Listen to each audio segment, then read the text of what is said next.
Hello everyone, my name is Ritvika Vyas, your science mentor for class 8.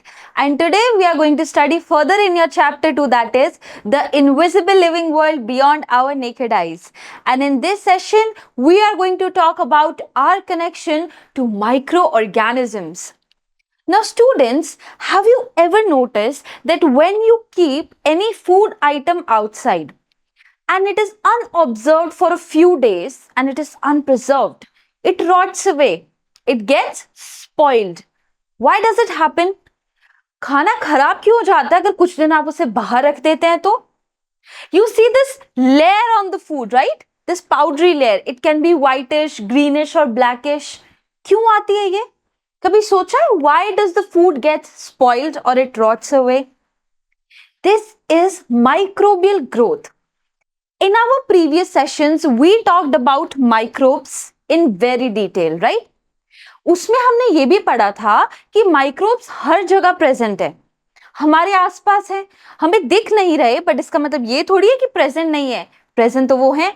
तो जब हमने खाना बाहर रख दिया या कोई भी organic matter we keep it outside unobserved and unpreserved, microbes के लिए तो फीस्ट हो गई, वो उस खाने को खा जाएंगे. And when they eat the food, they start replicating, they start reproducing. उससे पूरा microbial growth हो जाता है इस fruit पे. And it spoils for us. ये हमारे लिए तो खराब हो गया, but microorganisms के लिए तो खाना है, right?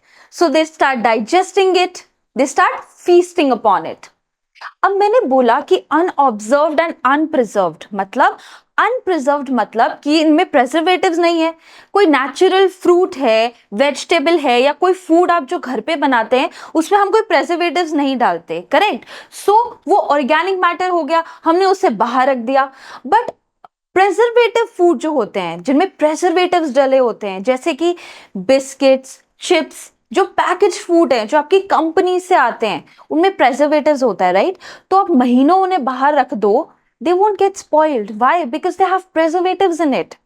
Similarly, there is another preservative food which we have at our home that doesn't get spoiled. What is it? Pickles and murabbas.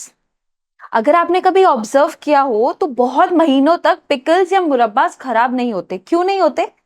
Pickles are sour and salty in taste. Murabbas on the other hand are sweet in taste. तो क्या डर रहा है इसमें ऐसा कि ये खराब नहीं हो रहे? We add lots of spices, oils, sugars and salts in it, right? So ये क्या करते हैं, ये उस पे protective layer बना देते हैं. If you take a mango and you keep it outside for a few weeks, it will rot, alright? But if you make a pickle out of that mango, it will stay fresh for a longer period of time, for months. Why?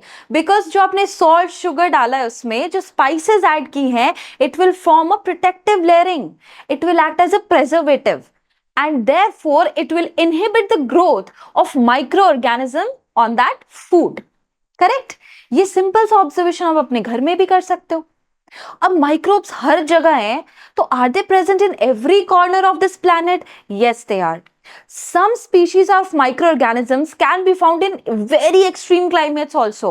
जहां हम humans नहीं जा सकते, कोई और animal नहीं पहुंच सकता, वहां ये तो पहुंच जाते हैं. जैसे कि hot water springs.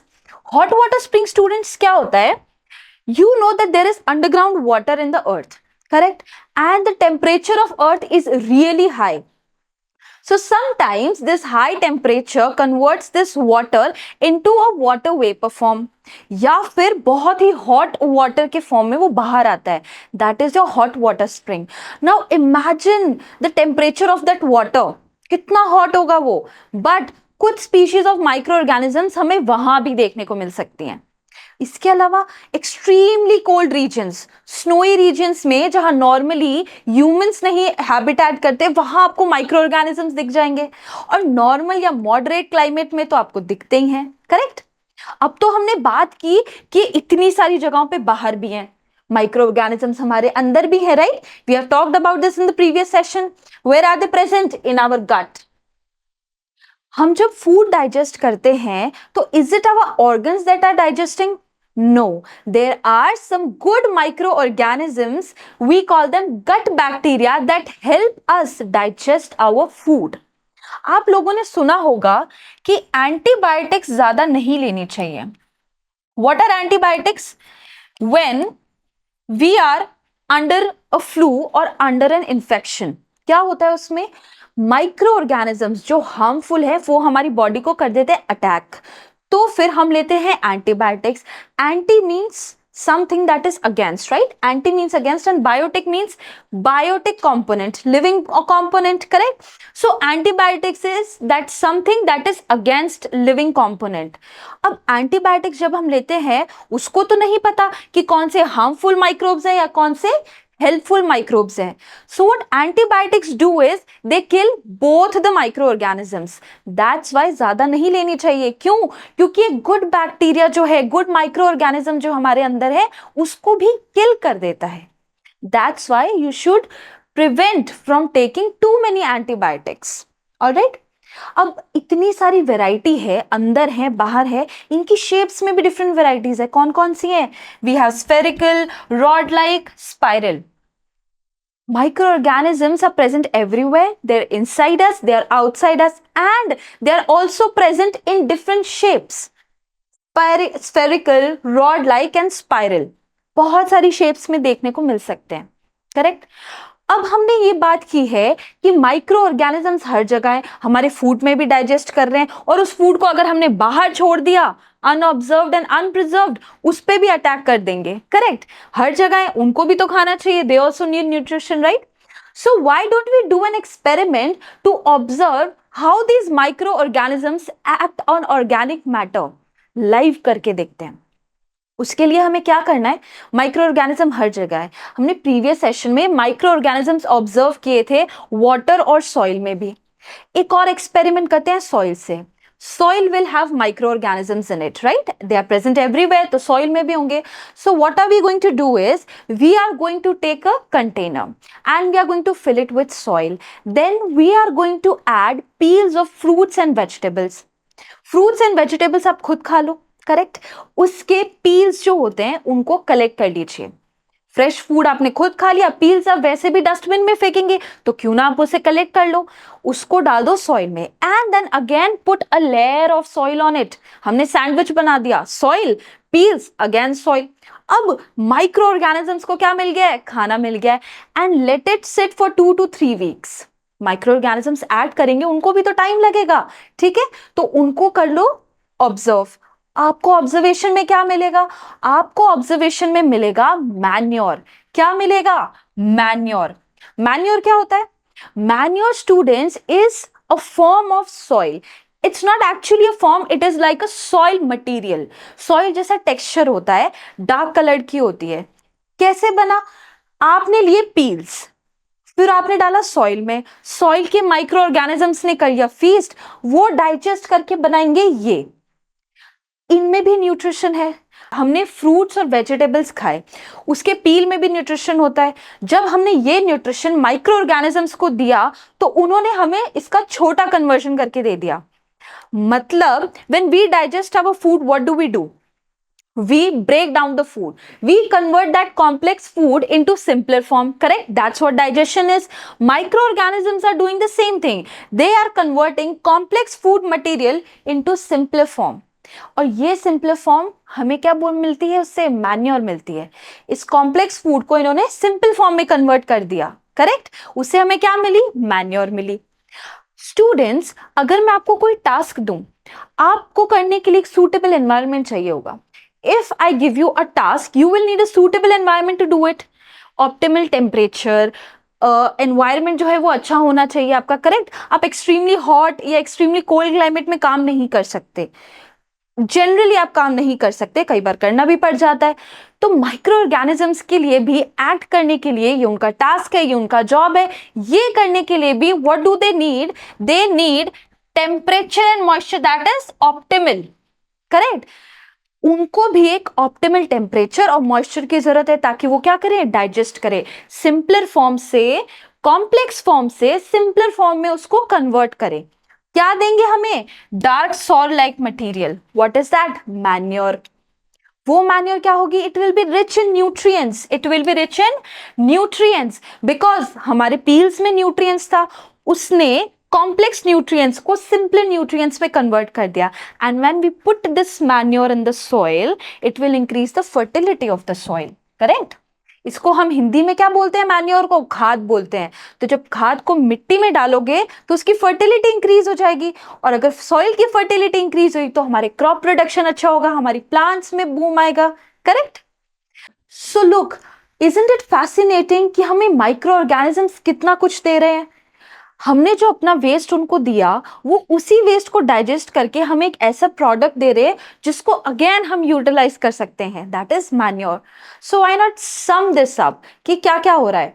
हमारे पास है micro organisms, let's take fungi and bacteria, right. There are many और micro organisms but let's take fungi and bacteria, correct. What are they doing? They are breaking down plant waste. उसको break down कर रहे हैं, complex से simple में ला रहे हैं। Plant क्यों, एनिमल वेस्ट को भी करते हैं। एंड इन फैक्ट जब कोई प्लांट या एनिमल की डेथ हो जाती है तो डेड बॉडी पे भी ये लोग एक्ट करते हैं, करेक्ट। इसके बारे में हम अभी पढ़ेंगे। So what they do is they break down plant waste, then they turn it into nutrient rich manure, correct. They turn it into what, nutrient rich manure, क्योंकि उसमें न्यूट्रिएंट्स थे पील्स में। Then they are doing what? They are nutrients return to the soil. अब जो वो nutrients है, when we will put this manure in the soil, the fertility of the soil will increase and it will boost the plant growth. इसकी हमने अभी बात की, जब हम manure को soil में डाल देंगे तो उसकी fertility increase हो जाएगी। जब fertility increase हो जाएगी तो क्या हो जाएगा, plant growth में boom आएगा। ना प्लांट के साथ साथ मैंने अभी बताया कि एनिमल वेस्ट पे भी ऐड कर रहे हैं। कैसे ऐड कर रहे हैं, they decompose dead animals and animal waste, that is dung, cow dung. जब कोई प्लांट या एनिमल की डेथ हो जाती है उसकी डेड बॉडी को ये डीकंपोज करते हैं, डीके करते हैं। एंड आपने नोटिस किया होगा when you go closer to something that is decaying it gives a kind of foul smell, right. उस फाउल स्मेल की अब हम आगे बात करेंगे। It recycle waste and nutrients. हमारा क्या काम हो रहा है, हमारा वेस्ट रिसाइकल हो रहा है, हमारा ऑर्गेनिक मैटर रिसाइकल हो रहा है, चाहे वो पील्स हो, डेड एनिमल्स हो, डेड प्लांट्स हो। What are micro organisms doing, they are having their nutrition and they are even recycling the nature, clean कर रहे हैं नेचर को, करेक्ट। ये रिसाइकल कर रहे हैं, उससे क्या हो रहा है, हमारा नेचर हो रहा है क्लीन। अब हम बात करते हैं आर साइंटिफिक हेरिटेज की। साइंटिफिक हेरिटेज मतलब आपने वेदास का नाम सुना है, कितने वेद हैं, 4 वेद हैं। इंग्लिश में बोलते हैं वेदास, हिंदी में वेद। क्या वेद हैं, सामवेद, यजुर्वेद, अथर्ववेद और ऋग्वेद, करेक्ट। उन वेद में भी कृमि का मेंशन है। Now imagine thousands of years ago Vedas were written, they mention this word krimi, and what does it refer to, tiny living organisms. अब देखो उन्होंने क्या क्या बताया, सिर्फ वेदास में कृमि के बारे में नहीं बताया, इनको ये माइक्रोब नहीं बोल रहे, ये क्या बोल रहे हैं, कृमि बोल रहे हैं। और इन्होंने क्या क्या बताया, they have bifurcated them in 2 types, कि कुछ विजिबल है कुछ इनविजिबल है, यानी कि कुछ दृश्य है और कुछ अदृश्य है। Now just imagine Vedas were written thousands of years ago, right? And they are mentioning microorganisms in the name of krimi, and they are even telling us that they are drishya and adrishya, means they are visible and invisible, and they are also telling us that they some are harmful and some are helpful, correct? Even Atharva Ved mentions this krimi. Isn't it fascinating to know कि जो चीजें इतने साल पहले लिखी गई, जब microscope ही नहीं थे, लोगों को पता ही नहीं था कि कुछ माइक्रो ऑर्गेनिज्म जैसा भी होता है, there is a hidden world that we can not see but they are living with us, they are coexisting with us. तब वेदास ने बताया कि कृमि नाम का कोई चीज होता है, राइट। और जब मैंने आपको ये बोला कि एक फाउल स्मेल आती है जब डीके होता है मैटर, क्या होती है वो foul smell, that is your biogas. So we can say that microbes are a source of biogas. अब बायोगैस इतनी जरूरी क्यों है, आपने एक टर्म सुना होगा CNG, right? Compressed natural gas. This gas is this biogas. Now imagine we are giving them waste. They are consuming it. They are even returning the nutrients to the soil, and they are releasing a byproduct in the form of that foul smell, which we call biogas. And since it is not made, that's why we call it biogas. और ये biogas भी हम fuel की तरह use कर रहे हैं. देखो कितनी कमाल की चीज है. CNG is a fuel. It is a better alternative as compared to coal and petroleum. कोल और पेट्रोलियम फ्यूल है, बट आप सब जानते हैं कि वो पोल्यूशन करते हैं. CNG is a better alternative. ये पोल्यूशन कम करती है. करेक्ट. तो कौन रिलीज कर रहा है बायोगैस? माइक्रो ऑर्गेनिज्म रिलीज कर रहे हैं biogas. Also they live without oxygen. कुछ माइक्रो ऑर्गेनिज्म जब ऐड करते हैं, they are anaerobic. What are they? Anaerobic. Term से समझ में आ रहा है? एरोबिक मतलब they require air, that is oxygen, and anaerobic means they do not require air, that means they do not require oxygen. अब जब वो ऐड करते हैं, they release a mixture of gases while decomposing. जब ये plants और animals को decompose कर रहे हैं, they are releasing what? A biogas. ये मिक्स है गैसेस का. कौन कौन से गैसेस है? कार्बन डाइऑक्साइड है, मीथेन है. हमारे लिए इंपॉर्टेंट क्या है? Methane, because it is the main fuel gas. मैंने कहा ना एक फाउल स्मेल आती है, वो फाउल स्मेल क्या है? बायोगैस है. उस बायोगैस को हमने नाम बायोगैस दिया, बट उसमें कौन कौन सी गैसेस है? कार्बन डाइऑक्साइड है, मीथेन है. हमारे लिए क्या जरूरी है? मीथेन जरूरी है, because it is our main fuel gas. ये एक फ्यूल गैस है जिसको हम CNG में यूज करते हैं. अब ये फ्यूल गैस किस किस चीज में काम आती है? Heating, cooking, electricity generation, right, even running our vehicles. So imagine a tiny microorganism which we cannot see with our naked eyes doing all this. हमने अपना वेस्ट दिया, it is recycling it. It is returning the nutrients back to the soil or back to the earth. And as a byproduct, it is releasing a gas which is also a better alternative to the traditional fossil fuels. Correct. सोचो ये कितने interesting है. अब इन पे research तो बहुत होगी, है ना, क्योंकि इतना कुछ कर रहे हैं ये. हमारा वेस्ट भी ये रिसाइकल कर रहे हैं, नेचर को क्लीन भी कर रहे हैं. तो ऐसे ही रिसर्च करते करते we come across a scientist name Anand Mohan Chakravarty. Now what the scientist did was he observed और he studied a bacterium. Bacteria होता है plural term. If I am talking about one specific bacteria, it's bacterium. क्या किया इन्होंने? He studied bacteria in 1971. और bacteria का study करते करते इनको एक स्पेशल बैक्टीरियम मिला, right, a single species of bacteria. इनको एक पर्टिकुलर बैक्टीरिया ऐसा मिला, क्या कर रहा था वो? Break down oil spills. Now students, you must have observed that when one country supplies oil to another country, it goes via ocean. Ocean में बड़े बड़े containers में जाता है वो oil. And what if the oil leaks? Oil spill हो जाए तो सोचो aquatic species को कितना harm होता है. एक तो water pollution हो रहा है, वाटर बॉडी को नुकसान हो रहा है. Correct. And second, the aquatic species will not get oxygen because oil will block the way. Oil एक लेयर बना देगा. Since its density is less than water, it will form a layer on the water, right. What it will do? It will block the oxygen from going in the water. और oxygen नहीं मिलेगा तो aquatic species को harm होगा, वो survive कैसे करेंगी? Correct. तो मिस्टर चक्रवर्ती ने क्या किया? ये स्टडी कर रहे थे, इनको एक ऐसा बैक्टीरिया मिला जो ऑयल को खा रहा था. जैसे बाकी जो बैक्टीरिया है या माइक्रो ऑर्गेनिज्म है, they are decaying, digesting organic matter, right, dead plant या एनिमल वेस्ट, एनीथिंग. ये पर्टिकुलर बैक्टीरिया क्या कर रहा था? ये ऑयल खा रहा था, ऑयल को डाइजेस्ट कर रहा था. उसको खा खा के न्यूट्रिएंट्स ले लेके मल्टीप्लाई हो रहा था. तो सोचो इतने सारे जब माइक्रो ऑर्गेनिज्म या पर्टिकुलरली ये वाला बैक्टीरिया मिलेगा तो कितना ऑयल का जो स्पिल है वो कंट्रोल में आ जाएगा. सोचो ये हमारे एनवायरमेंट का कितना बड़ा प्रॉब्लम सॉल्व कर रहा है.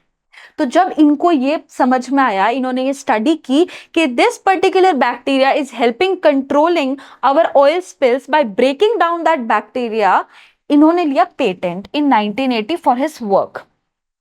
Patent students is a kind of copyright, कि अगर कोई साइंटिस्ट या कोई भी इंसान कोई इन्वेंशन करता है, so the government provides a patent that no one else can use his or her work without his or her permission, right. इतना पेटेंट बड़ा क्यों मिला इन्हें? क्योंकि एनवायरनमेंट की इतनी बड़ी प्रॉब्लम सॉल्व हो रही थी, पोल्यूशन कंट्रोल में आ रहा था, और किसके वजह से? सिंपल सा एक छोटा सा बैक्टीरिया, एक छोटा माइक्रो ऑर्गेनिज्म जो हम देख भी नहीं सकते, उसकी वजह से, because he studied about it, right? So you should also study. Now, what did we study today? We studied growth of microbes on spoiled food. Why does the food rot away? Shapes of microorganisms, spiral, rod shape, and they are present in so many regions of the earth. And role of microorganism in decomposition of organic matter. कैसे हमें manure दे रहे हैं, कैसे biogas दे रहे हैं, how are we using it as a fuel, correct? So let me test your knowledge and ask a few questions. Come on. In which of the following places can microorganisms survive? Only at room temperature, only inside the human body, only in cold regions, in extreme conditions like hot springs, cold zones and moderate temperatures. जहां पे भी only आ रहा है, पहले तो cancel out ही कर दो. क्यों कर दो? हर जगह है जहां हम ह्यूमंस नहीं जा सकते, ये लोग वहां पे भी चले जाते हैं, तो ओनली का तो ऑप्शन ही नहीं है, हर जगह प्रेजेंट है.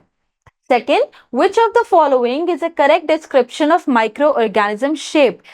Variety है, कितनी डाइवर्सिटी है इनके शेप्स में, स्फेरिकल, रॉड, इरेगुलर, इसलिए ओनली वाला ऑप्शन अगेन कट हो जाएगा. Manure helps increase the dash of the soil. What will manure do? It will return nutrients to the soil. उससे क्या होगा? Soil की क्या होगी? Fertility increase होगी. So what is manure helping with? In increasing the fertility of the soil. Right? So that's all for today's session. Let's meet in the next session. Till then, thank you very much and keep studying.